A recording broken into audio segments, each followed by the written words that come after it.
Tout est déployé pour transformer les résultats du scrutin dans les districts où les partis d'opposition mènent. D'après les candidats qui se sont réunis aujourd'hui, des détournements de voix à leur profit sont faits par les candidats proches du pouvoir qui accusent ensuite de malversation les candidats de l'opposition.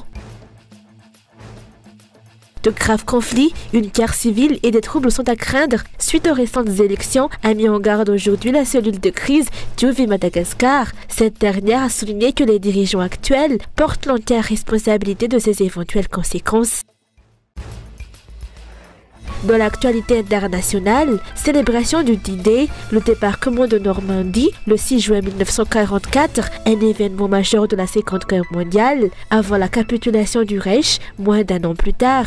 8 décennies plus tard, les Alliés se retrouvent jeudi sans la Russie, en Normandie, mais aux côtés de l'Ukrainien Volodymyr Zelensky pour célébrer la victoire sur le nazisme alors que la guerre sévit de nouveau en Europe.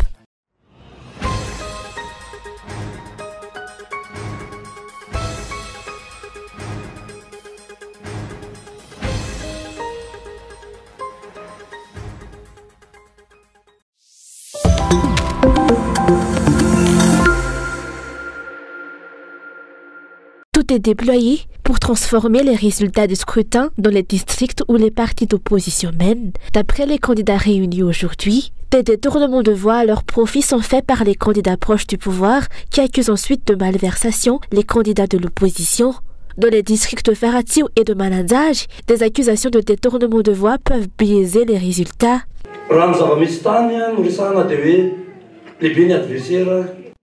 L'adversaire avait utilisé tout ce qu'elle avait en son pouvoir, de l'argent et son autorité durant la campagne électorale. Nous avons expliqué aux électeurs que la campagne électorale était faite pour faire connaître ses idées et non pour distribuer des marchandises. Les électeurs ont compris qu'ils avaient un travail de réflexion à faire. C'est ainsi que d'après les résultats du CRMV, le candidat Mil mène avec une longueur d'avance de 2351 voix.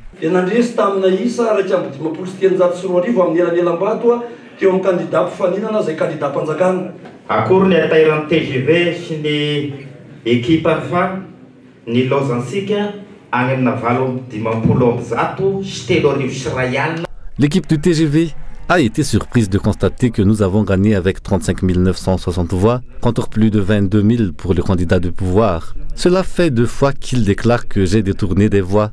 Or, je n'avais pas accès aux listes électorales. L'adversaire qui est le gouverneur a utilisé les moyens de l'État, a fait pression, a utilisé beaucoup d'argent et avait un hélicoptère. Derrière la localité de Vuilav se trouve la commune d'Ombouignanan, où j'ai gagné 2500 voix contre 500 pour lui, alors qu'il s'agit du village ancestral de son père. Je n'ai pas eu de temps à perdre pour tricher. Les résultats du district de Mananzar reflètent le choix du peuple.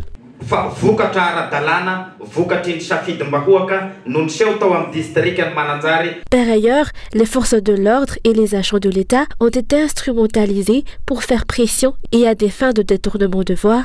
Hormis les bulletins déjà précochés, les chefs Fouctin et de districts à Thomas et Touliage dans les districts de Betugatim ont participé à des détournements de voix.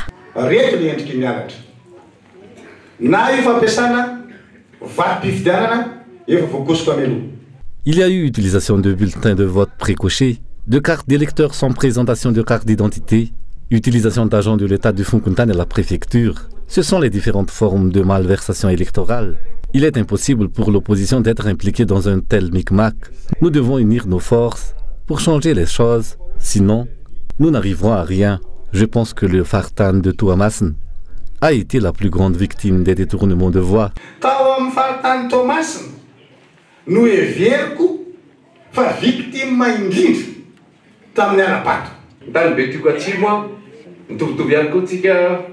Le président Razuel a débarqué en hélicoptère 3 jours avant la tenue des élections. C'est un chef d'État qui arrive et pourtant la localité n'était pas en effervescence. Il a demandé comme cadeau d'anniversaire à la population de Betukatim de voter pour le candidat du pouvoir.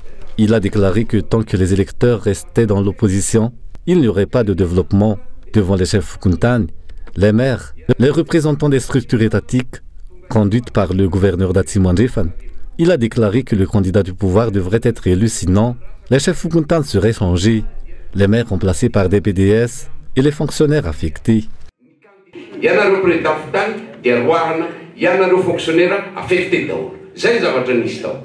Les candidats vont porter plainte contre toutes les formes d'irrégularité et vont confronter les résultats auprès de la CENI d'après les explications. Sur un plan d'ensemble, ces candidats mènent dans leurs districts respectifs.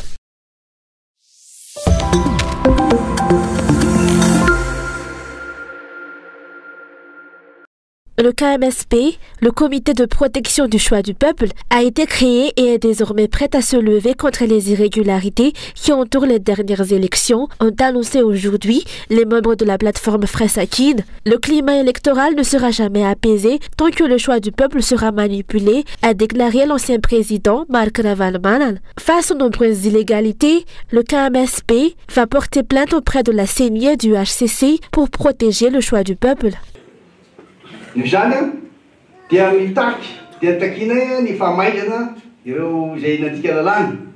Nous exigeons des sanctions pour ceux qui ont enfreint la loi et sont responsables des irrégularités durant le processus électoral. Nous allons porter plainte auprès de la CENI pour faire appliquer l'article 46 de la loi numéro 2015-020 qui régit la CENI.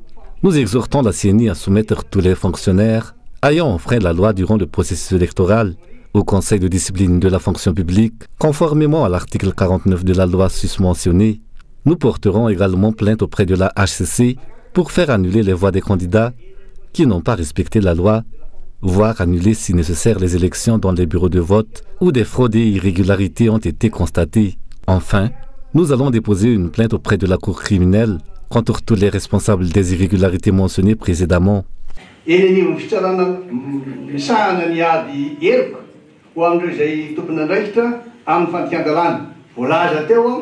L'opposition a déjà soumis des rapports sur la situation actuelle du pays à la communauté internationale. La plateforme Fressakid a appelé toutes les forces vives du pays, les partis politiques et les candidats indépendants à se lever pour protéger le choix du peuple. Cette même plateforme fait également face à des accusations de fraude.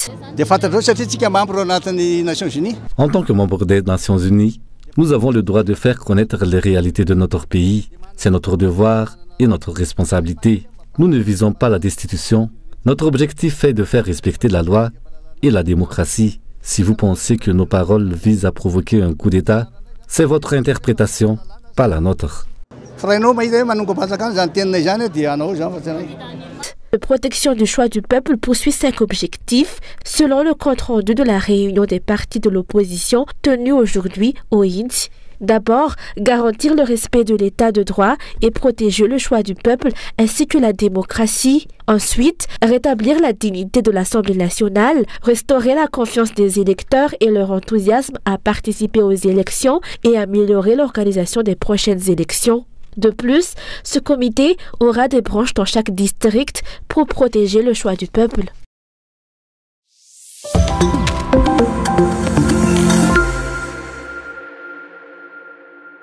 De graves conflits, une guerre civile et des troubles sont à craindre suite aux récentes élections dont les résultats ne remplissent pas les conditions d'acceptabilité en raison des irrégularités constatées, a affirmé aujourd'hui la cellule de crise d'Uv Madagascar. Cette dernière a souligné que les dirigeants actuels portent l'entière responsabilité des éventuelles conséquences. Dans ce contexte, la cellule de crise appelle toutes les forces vives du pays à engager des dialogues constructifs afin de trouver des solutions durables aux problèmes qui affligent la nation.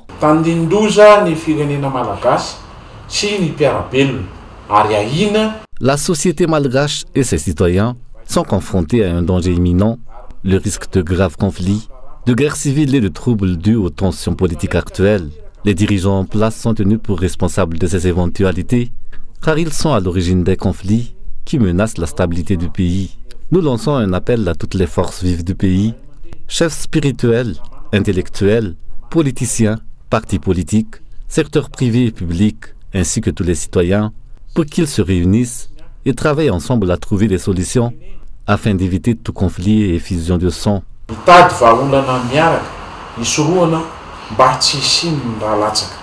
Rappelons que le régime en place n'a pas de stabilité en ayant accédé au pouvoir à coup de violation de la loi. À l'instar de ce fait, les récentes élections sont également illégales car le régime persiste à utiliser tous les moyens pour obtenir la majorité à l'Assemblée nationale, même si cela ne reflète pas le véritable choix du peuple.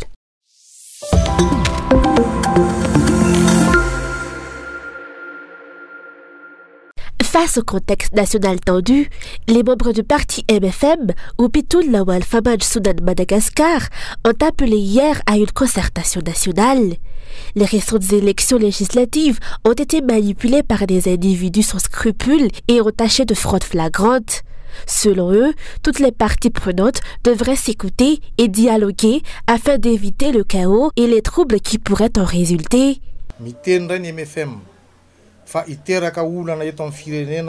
Les élections ont été dominées par des individus qui compromettent la démocratie avec des pratiques sans scrupules, abusant de leur argent dont la provenance est opaque. D'un autre côté, il y a les conséquences de l'utilisation de l'autorité publique et de la corruption des individus qui cherchent à monopoliser les richesses nationales.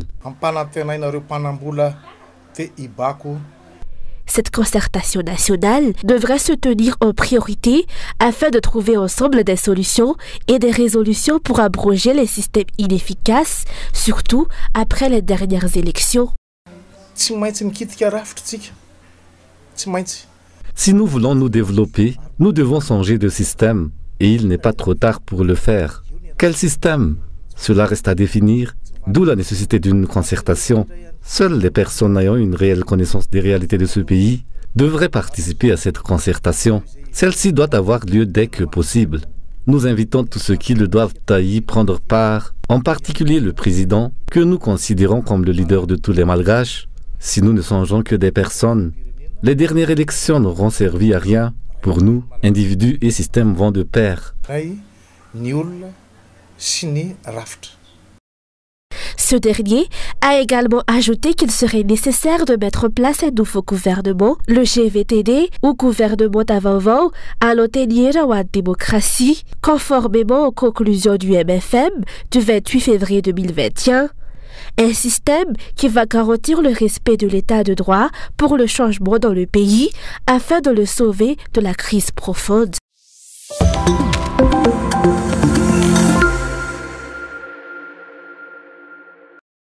Pour atteindre l'objectif de développement durable qui prend la santé pour tous, de nombreuses améliorations sont nécessaires à Madagascar, selon le président de la Fédération ouest-africaine du secteur privé de la santé. Parmi celles-ci, a-t-il souligné, il y a le besoin de rassembler tous les acteurs du secteur privé dans ce domaine, mais également de renforcer la coopération entre le secteur privé et le secteur public afin d'améliorer les services de santé proposés à la population locale.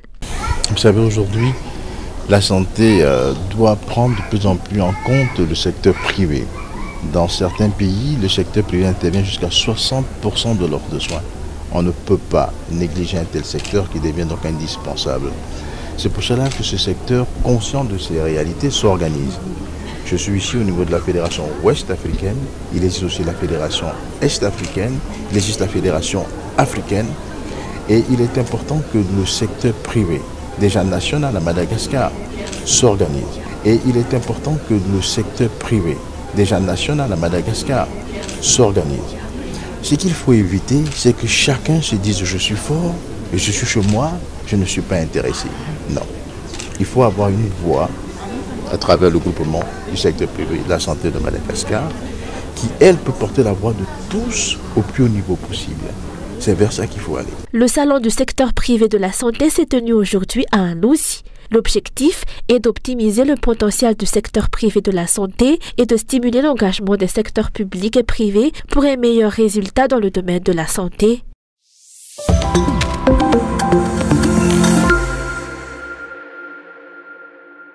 Il est essentiel que chacun prenne ses responsabilités dans la protection de l'environnement, surtout les artistes qui œuvrent dans le domaine de la mode, un secteur souvent identifié comme l'un des plus destructeurs pour l'environnement. C'est dans cette optique qu'a été lancé le projet Métamorphose en collaboration avec l'ambassade américaine visant à promouvoir la création durable et le respect de l'environnement. Ce projet sera piloté par 7 jeunes opérateurs qui ont participé au programme International Visitor Leadership Programme 2020, axé sur l'entrepreneuriat dans le secteur de la mode.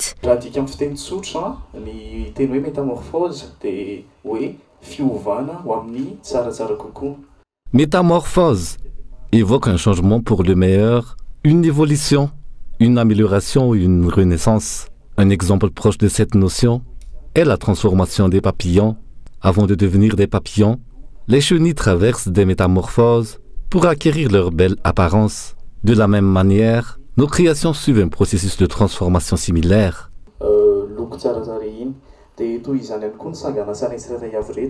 Le projet Métamorphose rassemblera des créateurs de mode professionnels qui vont partager leur expérience à travers une série d'activités incluant des expositions, des conférences, des ateliers et des défilés axés sur des créations durables et respectueuses de l'environnement. Il est crucial d'avoir des artistes responsables car les impacts de l'utilisation des matériaux chimiques dans les créations sont nombreux et significatifs.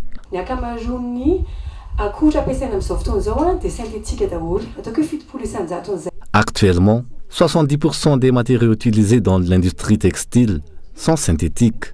Et parmi eux, le polyester est l'un des plus dommageables pour l'environnement. Lorsque des vêtements fabriqués à partir de ces matériaux sont lavés, des microfibres plastiques sont libérées dans l'eau, polluant ainsi les rivières et finissent par atteindre les océans. Les scientifiques ont constaté que de nombreux organismes marins ingèrent ces microfibres qui, à leur tour, seront consommées par l'homme.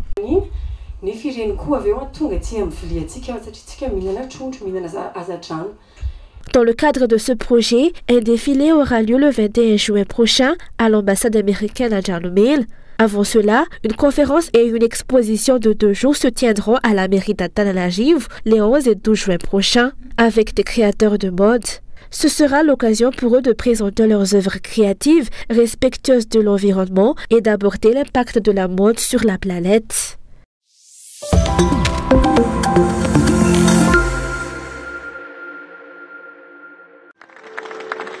Le bonheur et la fierté sur leur visage.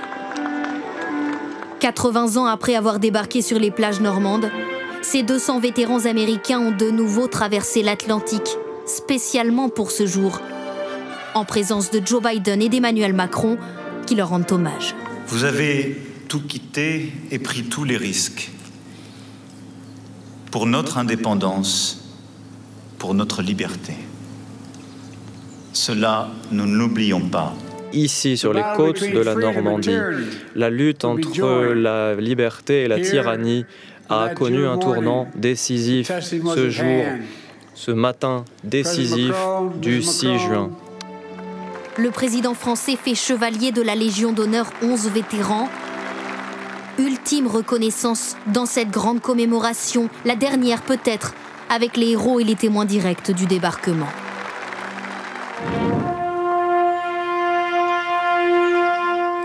Quelques instants plus tôt, au mémorial de Vaires-sur-Mer, une vingtaine de vétérans britanniques se souviennent, en présence du roi Charles III. Devant les noms de chacun des 22 442 soldats britanniques morts pour libérer la France, le monarque prend la parole en français. Nous ne manquerons jamais de rendre hommage au courage et au sacrifice incroyable des hommes et des femmes de la résistance française. Aux côtés des soldats, des enfants français et britanniques. La Royal Air Force fend le ciel normand, tandis qu'un peu plus loin, c'est le drapeau canadien qui se dévoile sur les parachutes de soldats. Ils atterrissent sur le sable.